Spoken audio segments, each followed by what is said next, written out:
Hello, everyone. I'm Betty, and I'd like to share a personal experience with you. My mother-in-law, Madison, is a far cry from the person she used to be, a compassionate, hardworking woman. My husband, Edward, believes this change occurred later in her life. Edward and Madison faced a humble upbringing, especially after the tragic loss of Edward's father when he was just 5 years old. In the wake of that tragedy, Madison stepped up as the sole provider, ensuring they maintained a simple but stable life. This backdrop adds a deeper layer to their story, particularly when you consider that Edward, through sheer determination and brilliance, earned a full scholarship to medical school and became a respected doctor. Despite his success, he has always remained down to earth, a quality I truly admire.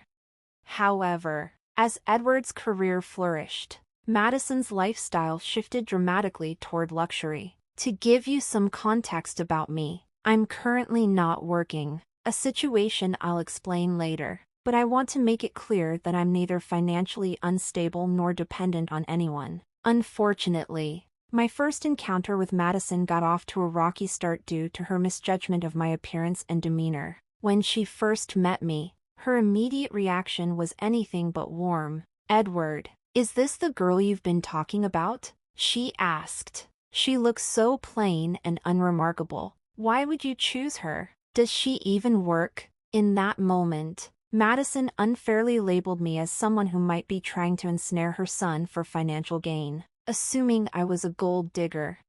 It's a complicated relationship, one that evolves daily. I hope by sharing this story, I can shed light on the nuances of our interactions and the misunderstandings that often cloud our perspectives. Following that initial meeting, Madison's unfounded judgments escalated into a tense argument. Even though Edward defended me fiercely, the disagreement became so heated that we decided to leave. During the drive home, Edward apologized for his mother's behavior and acknowledged that she had overstepped. He reassured me, suggesting that Madison had changed and was no longer the person she once was. Although her hurtful words lingered, he urged me not to let them affect me too deeply. Still, the idea of comfortably being around Madison felt daunting. After all, she is Edward's only remaining parent. I decided to keep some distance, knowing that completely severing ties wasn't a practical solution. Given our small family circle, I'm not expecting you to be friends with her, but can you manage to be civil? Edward asked. I agreed to be respectful toward his mother, although I had my doubts about whether she would reciprocate. Don't worry, Betty, he reassured me. If she crosses the line again, we'll reevaluate how we interact with her. I love my mom, but I love you too, and I won't allow her to mistreat you without reason. Despite Edward's promises to stand up for me, I still felt uneasy about my relationship with Madison. For years into our relationship, Edward and I married in a simple court ceremony, mainly due to our tight budget. After our marriage, Edward continued to support Madison financially, sending her a significant amount each month for what he called emergencies. While I didn't want to interfere, believing it was his right to help his mother, this arrangement strained our finances. Over time, Madison's behavior became increasingly problematic. She frequently spoke negatively about me to her friends, perpetuating rumors that painted me as a gold digger. At first, I tried to brush off her slander, but it began to tarnish my reputation. Despite Edward's best efforts to mediate, Madison never warmed up to me. She remained convinced I was unsuitable for her son, treating me with persistent disdain and suspicion. This ongoing tension left me questioning how long we could maintain a delicate balance within our family. Then, out of the blue, Edward shared surprising news. Madison wanted to invite me to a small gathering she was planning. Given her evident dislike for me, I was naturally skeptical about her sudden change of heart. Edward insisted that she was eager to make amends and genuinely wanted me there. Though her financial situation had been precarious lately, he believed she had found a way to manage this event. Despite my reservations about her past behavior, I reluctantly agreed to attend, holding on to the hope that perhaps this time she was sincere. I decided to approach the situation with an open mind, hoping we could repair our strained relationship and perhaps even build a friendship. Yet, deep down, I harbored serious doubts about Madison's intentions and whether she genuinely valued her son's happiness. As the party drew near, I waited for details from Madison, feeling a mix of eagerness and apprehension. When she finally texted me the next day, I assumed it was to confirm my invitation. Instead, her message took an unexpected turn. She began by casually mentioning the venue, a renowned five-star hotel that was the talk of the town, and excitedly described the fabulous time she had planned for her 21 guests. Curious, I asked if I was invited, recalling Edward's assurances about her desire to make amends. To my shock, Madison's response was both arrogant and dismissive. She clarified that I was not invited, emphasizing the event's exclusivity and her family's wealth, along with the supposed high status of her guests. I was stunned and confused, especially since Edward had been so confident that his mother was extending an olive branch. Feeling humiliated but determined to maintain my composure, I replied to Madison, calmly expressing my misunderstanding. Her response was patronizing, suggesting I couldn't possibly grasp the complexities of organizing such a high-caliber event. Faced with this disdain, I chose to preserve my dignity, acknowledging her message without further argument. In the wake of Madison's dismissive text, I made it clear that I had no interest in attending a gathering where I was unwelcome. Despite this, she doubled down on her claims of exclusivity, flaunting her supposed class and status. Although I felt a strong urge to react angrily, I opted against it and decided to share the upsetting exchange with Edward instead. I decided to keep my feelings to myself and let the day of the party pass quietly. On the day of the event, Madison, seemingly oblivious to the emotional toll her words had taken, sent me a photograph of herself and her friends dressed in lavish designer outfits, proudly showcasing their evening on social media. I chose not to engage with her and instead focused on my work, patiently waiting to see how the situation would unfold. About 2 hours later, I received an unexpected call from my father that added an intriguing twist to the story. Here's something I hadn't widely shared: my father owns the hotel where Madison was hosting her party, information that Madison was completely unaware of. 4 years ago, I inherited a substantial sum from my grandfather, which I invested in my father's business. As a result, I now receive a share of the profits from the hotel and other family-owned enterprises. Despite my comfortable financial background, I've always preferred to keep a low profile, which is why Madison didn't know about my connection to the venue.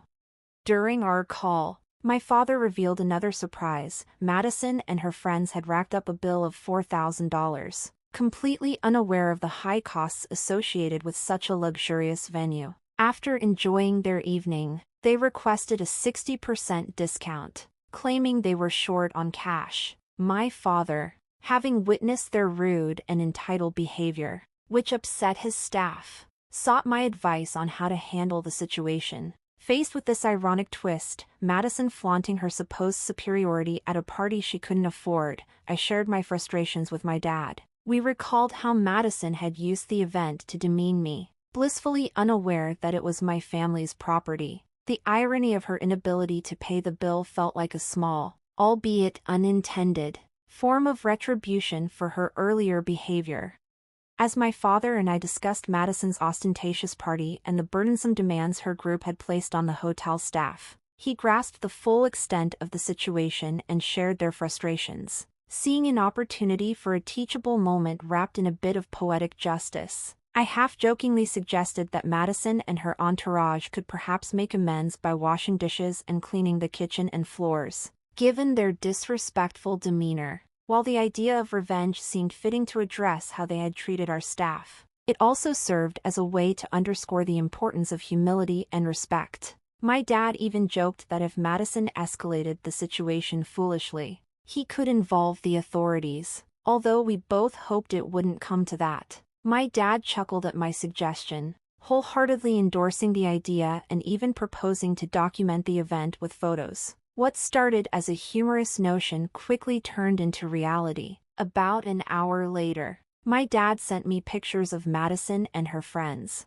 looking somewhat humbled as they washed dishes and cleaned the floors at the hotel's restaurant. He explained that when Madison realized he was the owner, her demeanor shifted to one of relief, as she thought her connection to him would help her situation. However, to her astonishment, my dad directed her to help clean up as a consequence of her actions. Momentarily dumbfounded, Madison protested, but my dad sternly reminded her that since she did not consider me family, the familial courtesies she expected were not extended to her either. It was an ironic twist of fate, and although part of me regretted not witnessing the scene in person, the photographs spoke volumes.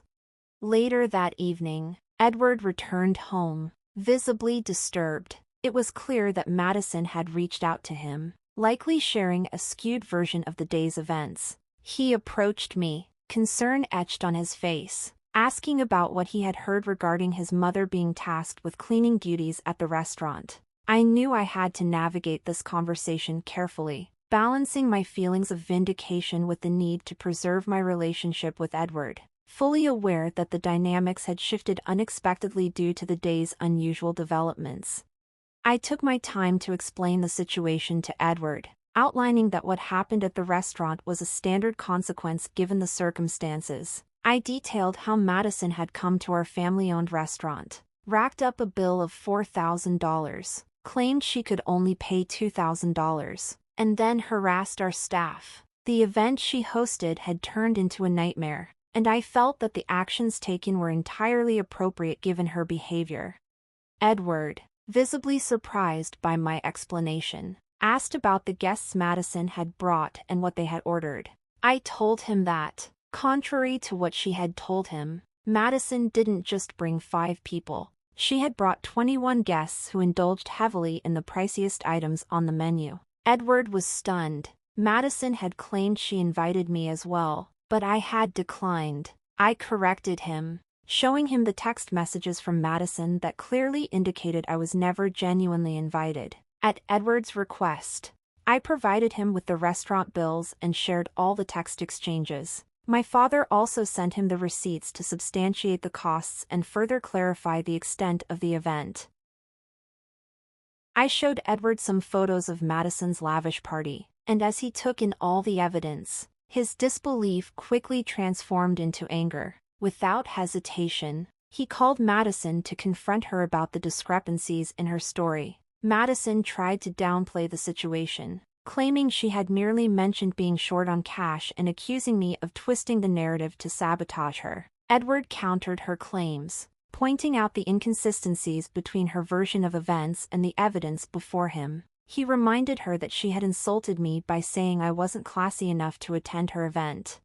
Madison attempted to dismiss her remarks as harmless jokes, but Edward wasn't buying it. He pressed her about her irresponsible spending, especially since it was his money at stake, and criticized her for insulting his wife while squandering funds on her friends. Madison was left scrambling to justify her actions, but Edward expressed his profound disappointment and disbelief at her behavior, struggling to reconcile this version of his mother with the person he thought he knew.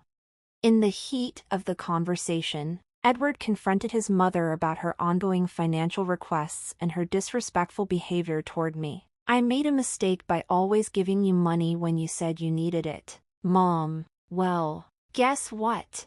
I'm not doing that anymore. But Edward, you've been so supportive all this time. You can't just stop now, Madison protested, desperation creeping into her voice. It was just a one-time mistake. Why are you overreacting? She added, trying to minimize her actions. No, Mom, I'm not overreacting. This isn't just a one-time mistake. If you can't even consider my wife family, then I don't want anything to do with you, Edward retorted, his voice firm. I always hoped you would change your attitude, but you never did. I'm not going to pay you to insult my wife and call her classless, especially when she has sacrificed so much to support you. This ends now.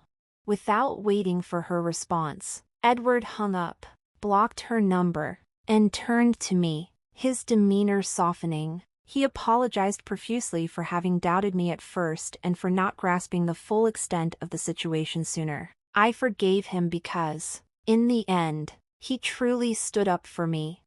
We had a serious discussion about Madison and concluded that, for now, it was best to distance ourselves from her. Despite his wealth, Edward remained humble and found his mother's behavior toward me utterly unacceptable. I agreed, feeling relieved and validated by his support. Together, we resolved to eliminate the negativity she brought into our lives. A few days later, the weight of her actions began to settle on Madison. Realizing that her behavior might have irreparably damaged her relationship with Edward, she fell into a state of panic. However, the decision had been made, and for us, it signified a new beginning, one free from the strain and tension her presence had created. Once Edward ceased providing financial support, Madison's lifestyle took a nosedive. Used to a life of luxury funded by his generosity, she suddenly found herself struggling to maintain her accustomed standard of living. Despite holding a job, her earnings were insufficient to cover the extravagant expenses she had come to rely on. As a result, she began showing up at our house, initially demanding to speak with Edward, but those requests soon devolved into desperate pleas as she was repeatedly turned away at the door. In the meantime, Edward redirected his financial support toward my father's business, investing in the expansion of his hotel and restaurant ventures. We aspired to grow the business into larger cities, but those plans were still in their infancy. The shift in financial support forced Madison to drastically downgrade her lifestyle. She struggled to afford her rented condo and eventually had to terminate her lease, moving into a smaller one-bedroom apartment where budgeting for anything beyond basic necessities became her new reality. Madison often emailed us about her financial difficulties, continuing to downplay her previous behavior and suggesting that we were overreacting. It was evident she wasn't ready to fully acknowledge her role in our estrangement. As we chose to distance ourselves from her for the foreseeable future, life blessed us with unexpected joy. I discovered I was pregnant. Edward and I were thrilled and busily preparing for our new arrival.